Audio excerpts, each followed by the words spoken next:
Welcome to Bridging the Gap. I'm Jack Johnny Angel Hunt. This is my partner, Byron Nash. What's up, everybody? How's it going? Welcome to the episode. So today, we're going to talk about something that really stands true. It's close to my heart as a musician and as an artist. And I know that you're a stickler for this too. I'm sure we both were influenced by people who had really good stage presence. Yes. Right? And I know in our own professional worlds, that we take that pretty seriously. Yes. Tell me about your whole thing about stage presence and what it means to you. I've always believed that you have to look different when you're on stage. You can't look like your audience, okay? Yeah. And you have to look like the flash has to be there. So from the time we first started, and we came up during the era where you didn't have to dress. T-shirts were cool and this and that, but I always made our whole band, they had to wear sequins, they had to wear, the singers had to be matching. The first impression is what people, they see you before they hear you. You know what I mean? And a lot of the groups we have, when our first record came out is the Cordells. We were dressed in white coats with black pants and black and white shoes, and it was like the promoters and the people who were pushing us were going like, "You look too clean cut. You should." And we were a band. We looked like Sly and the Family Stone. Yeah. And they made us grow our hair and wear the flowered shirts, and nothing matched and everything. But I soon got away from that, because from that point until today, I always believed that our guys should be dressed to the hilt. I mean, it's like. And do you think that is in particular to the style of music too for the presentation? Because you think about like the Four Tops, the Spinners, the kind of doo-wop, all those soul groups and doo-wop groups where you have 4 or 5 guys, things are kind of synchronized. That would look weird if they were like out of sync. It would be. I agree with that. Yeah. And on the flip side of that, I like when an artist can have stage presence no matter what they're wearing, right? Yes. But then you think about someone as like big as like Michael Jackson, right? That dude knew how to work the stage. Absolutely. He didn't go out of the house without being on point for that, Absolutely. And it made me think about all the people that I was influenced by. And so when I take the stage, like, I'm very cognizant of that. Like, and I have to always go off of how I'm feeling. Yes. There's something weird about like being dressed up and I'm like, I'm not feeling it, because I think it translates into music, So I was thinking about like what made me think about that stuff and how it impacted me coming up. Sure. And that kind of leads me into the record of the week, which is, thank God for my mom for this one, Cameo. So and what's cool about this is like, we can look at this now and kind of be like, ha ha ha, look at these outfits, but it was the 70s. And what was really important about this time, this was like Earth, Wind & Fire, Cameo, Confunction, all those cool funk groups and soul groups.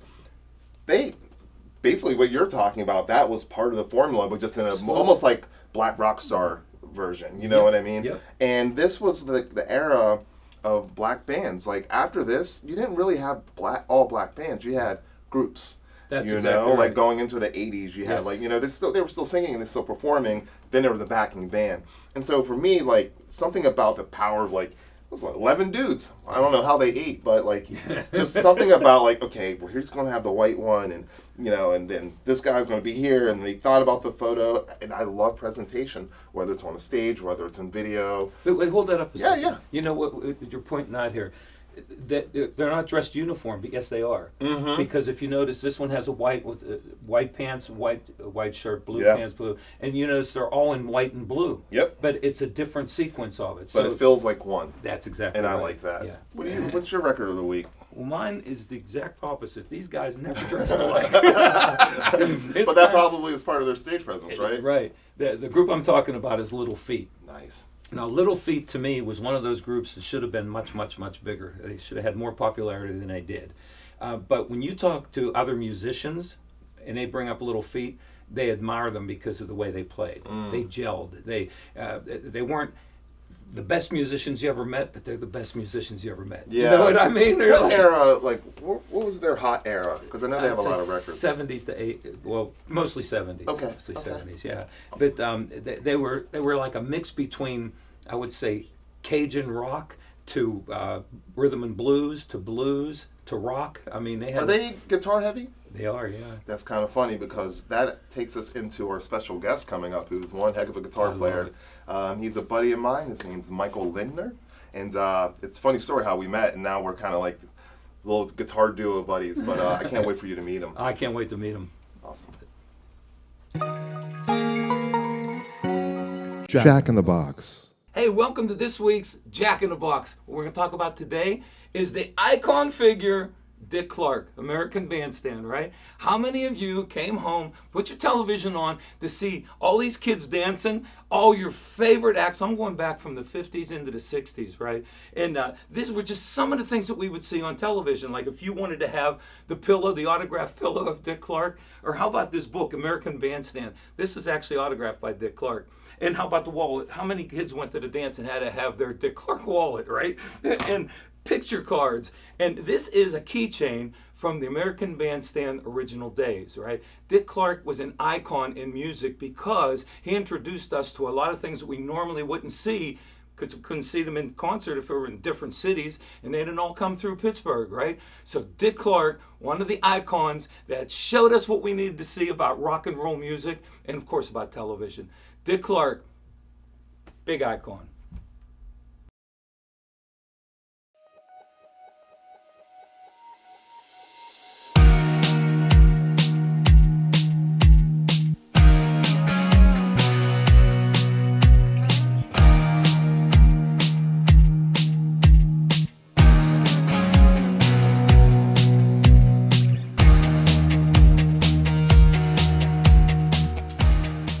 Welcome back to Bridging the Gap. I'm super excited to have my good buddy Michael Lindner here. Welcome to the set. Welcome to the show. Good to be here. Happy to have you guys meet. Michael is one killer guitar player, and we met through playing.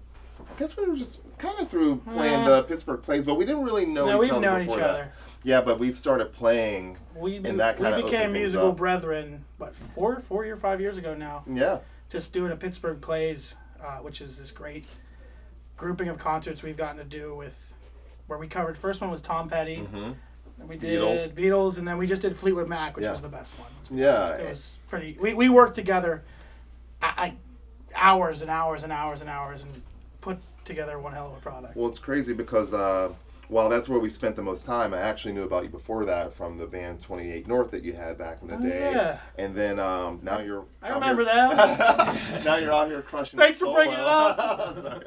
But we're talking about like stage presence and stuff. Ooh. And I know that you rock solo, and I know how you and I are about like performance. What is it like to hold down the fort solo? You know, you're playing 3-hour gigs, and tell us a little bit about that. So I was in a rock and roll band called 28 North. Had a cool record deal and all the fun stuff. Did a lot of touring. Did all this stuff. Had songs on the radio. All the exciting things. Then I came home for a little bit and like went on Tinder and met this really hot chick who's my wife. And now we have a daughter. And so had the band and decided, hey, it wouldn't be fair to them to keep trying to, keep them out of getting jobs, keep them out of other things because they were dedicated to the band. So I was like, guys, it's time to. I'm just gonna have to.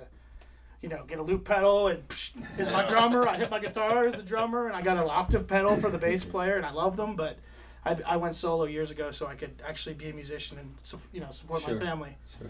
And it was really tough at first because nobody was buying tickets. Like you're playing at restaurants, and it was like it used to be people would come out to see you, and like there was all this vibe, and it was exciting. Yeah. Mm-hmm. And now I'm like in a corner, and people are like kind of pissed sometimes. They're like, but it's been great because I've grown my musicality like enormously because I take on all the hats. I'm singing. I'm, deciding what songs to play. I got to do 3 hours. It can't ever be boring. It's got to be.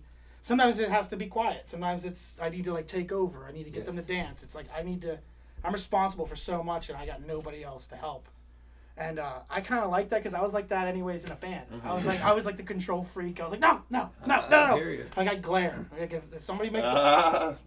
Jack had a glare. I heard about the Jack glare. We've glared at each other before. Yeah. So I mean, there's no one to glare at. My guys called it the look. Oh yeah. Jack's giving them the look. My guys called it I'm quitting now. You can't look at me. You can't look at me like that. But it was a beautiful time to be in a band. But if it wasn't for you and the stuff we've done together, man, because that reminds me that there's nothing like playing with other people. Yeah. So it is great to be a solo act and be able to kind of pay the bills and play whatever music I want. Yeah. That's beautiful. But there's nothing like, connecting on an F chord with a band and like crash cymbal, other guitar player, bass player. I could always start a band, but man, that's the one thing I miss is that connectivity of the music. Not the other stuff. Yeah. Tell me about I mean, dude, you're a crushing guitar player. You know, who were some of your main influences? Well, influences. My number one influence guitar-wise would be, I would say, melodically, it's Dwayne Allman. Yeah. But I don't really play slide, Yeah. so I'd have to say Dickie Betts. Yeah. And I was lucky enough to open for him a couple times. Oh, wow. And that was great. But Trey Anastasio from Fish, Same. probably my number one. Yeah. My number He's one in my guy. top 5. I don't really try not to play like like my favorite guitar players would be like Derek Trucks, guys who can do stuff I could never dream. Yeah. Of.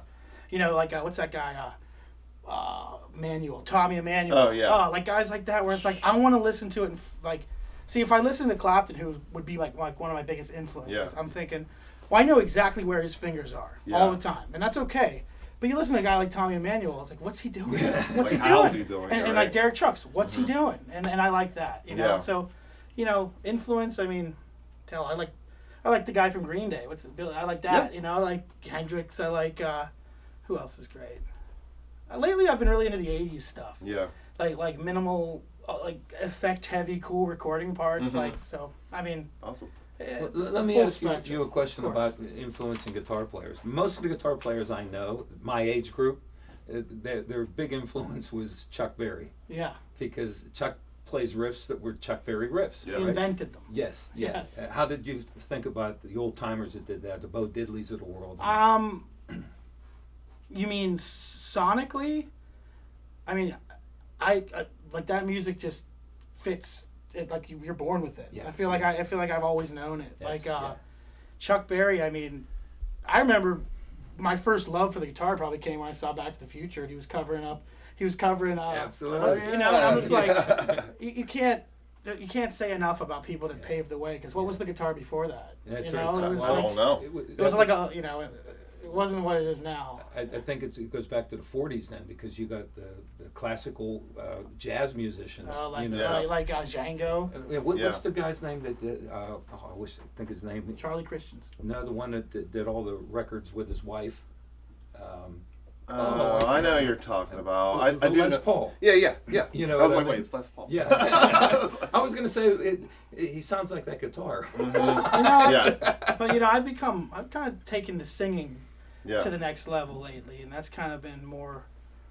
You know, what I sometimes I feel like you reach a point as a guitar player where you've got the skills to wow the crowd, and you know it's like unoffensive but good enough. I mean, there's certain things. Like, I feel like sometimes you plateau for years. Yeah. And you know, once in a while you reach that next level. But I've gotten to a point where the guitar player, like what I used to do is I would hire lead guitar players so I could just focus on singing, Mm-hmm. and then they'd end up quitting and stuff. But you know, that's a whole other story. Yeah. But you know, influences. I mean, George Harrison. Yeah. I mean, Steely Dan. Whoever's playing for them at any given time. You know, everybody. I mean, So as love a it all. musician in the scene who's gigging a lot, playing solo, and I mean to the point where it's like, you know, you're a professional musician. That's how you make your money. Constantly. What are some of the challenges you've felt like you've dealt with the new climate of what everything Well, is? I'm a fisherman. I don't reveal all my secrets. So the challenge is the hardest thing is not having anyone to laugh with. Yeah. You know, if something goes Oh, wrong yeah. or something's weird. I mean, I used to have my best friends with me all the time. that's Yeah. right. They were in the van. If something came at us, like we dealt with it together. So that can be kind of hard. Is, you know, I call people. How many midnight calls? I mean, I got to call people after the gig. It gets a little lonely. You know, and you know, there's a lot of travel to Ohio, West Virginia. I'd say the biggest challenge is just being alone, Yeah. and also reading the crowd because it's always different. Because Yeah. you know, I know some people that do this that have their set. Well, sometimes your set don't fit. It doesn't fit. And have you're to be on the you're ball. in there, you know, you're like, you know, doing Zeppelin, like right off the bat, and people are like, yo, my kids are here, like Yeah. chill.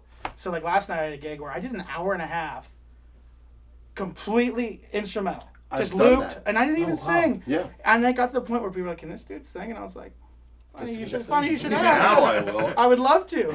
But that's interesting because that's playing the room, and that's Yes. an energy thing. I've been in places where people are still eating dinner. I'm like, me singing right now doesn't seem like it's going like to at work. Revel where we play, Yeah. they're right in front of you. It's like, hey, Yeah, sorry but about literally this. right there. I'm like, Yeah. I just want to play to the vibe and Yeah. create Yep. like an energy. I actually you learned know? that from you a lot because there was a time where I was like, when I first started the solo thing, I was like, okay, here's my set. Yeah. It would be, I'd do 2 originals, whatever they were, just so they knew. Yeah.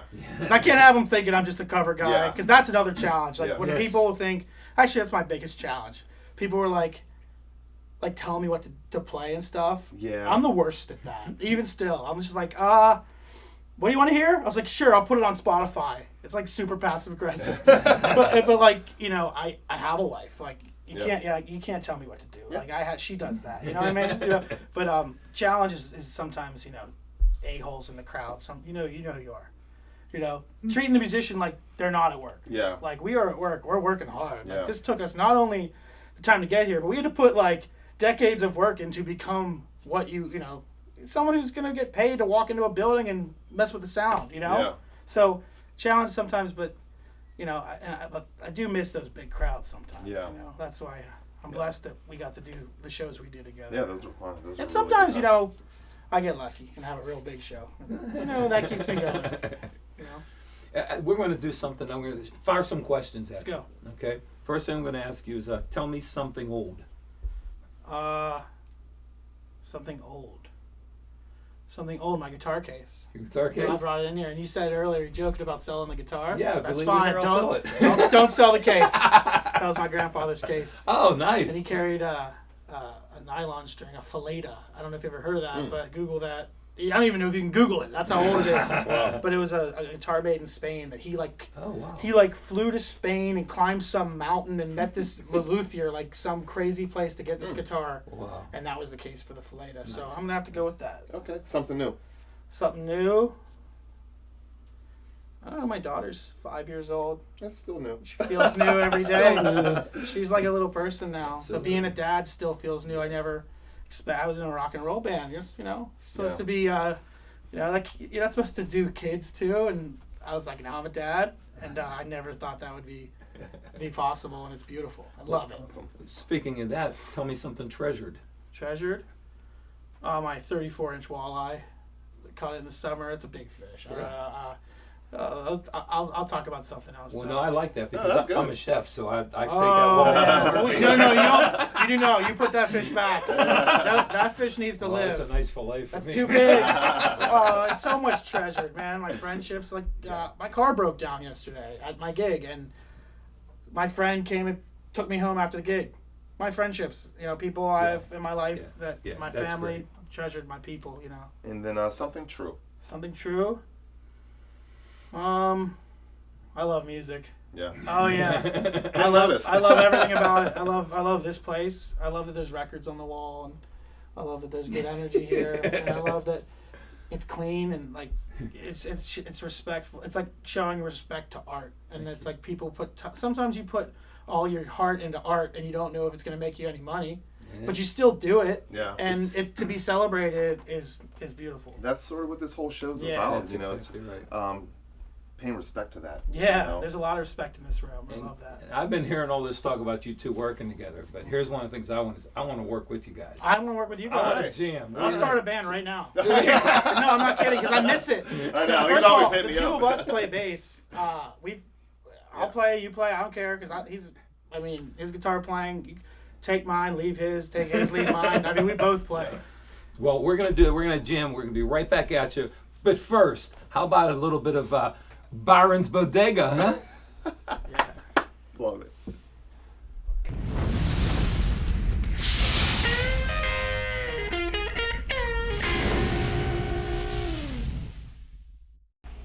Hey, what's up, everybody? Welcome back to Byron's Bodega. This week, I want to focus on one of my prized possessions, which is an Amy Winehouse box set collection, about 5 records. First one, Frank, Back to Black. But what's so cool about this is just the packaging is amazing. Really good photos, nice dense vinyl. I love that they show, the healthy Amy. And this is one of my favorite records of all time. But what's extra cool is they give you this little photo thing, and I almost don't like taking these out, but that's healthy Amy. I love these photos, and it's high gloss too. That one's great. That one's probably my favorite. So, rest in peace, Amy Winehouse. But this is the Amy Winehouse box set collection, one of my prized possessions.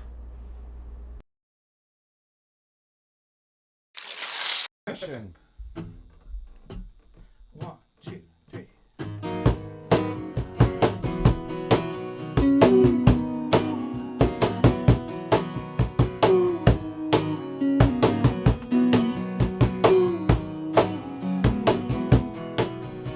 I saw you one night in a northern town, looking like an angel. You're the best I found. I knew right then I had to take the chance. Watching you move, look at you dance. Every time that you turn around, I'm barely breathing and my heart beats loud. So lots of words tell me what to say. Please look at me now, look at me now. Ember in the firelight, autumn moon's October night. Come to me like falling leaves.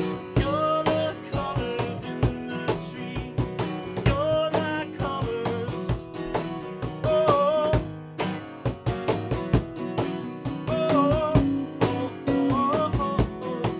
I'm thinking about when I saw your face, looking like an angel. Don't you fall from grace? So come on and see the world with me. Look at us now, look at us now. So caught in love's deception, 1600 still going down. Blinded by my perception, but I know you're beautiful. Yeah, I said you're beautiful. You're ember in the firelight, autumn moon's October night. Come to me like falling leaves. You're the colors in the trees.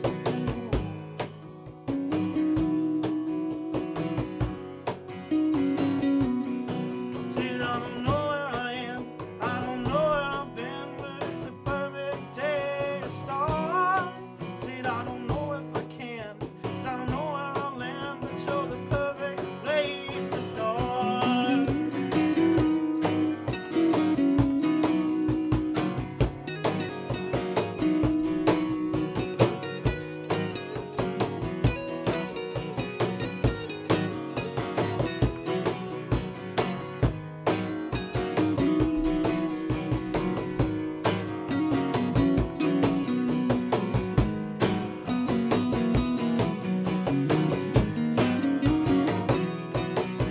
With amber in the firelight, autumn moon's October night. Come to me like rain and snow. Look at you now, you're beautiful. Look at you now, you're beautiful. Look at you now. Said look at you now. Said look at you now, you're beautiful. Not bad. Thank you for being on the show, My Michael. pleasure, It was man. a pleasure, man. Anytime. Do Had a 4 good more time. episodes with me. Groove, brother. Yeah. All right, guys, tuning in to Gap, and stay tuned for our next episode. We got a goodie. See ya.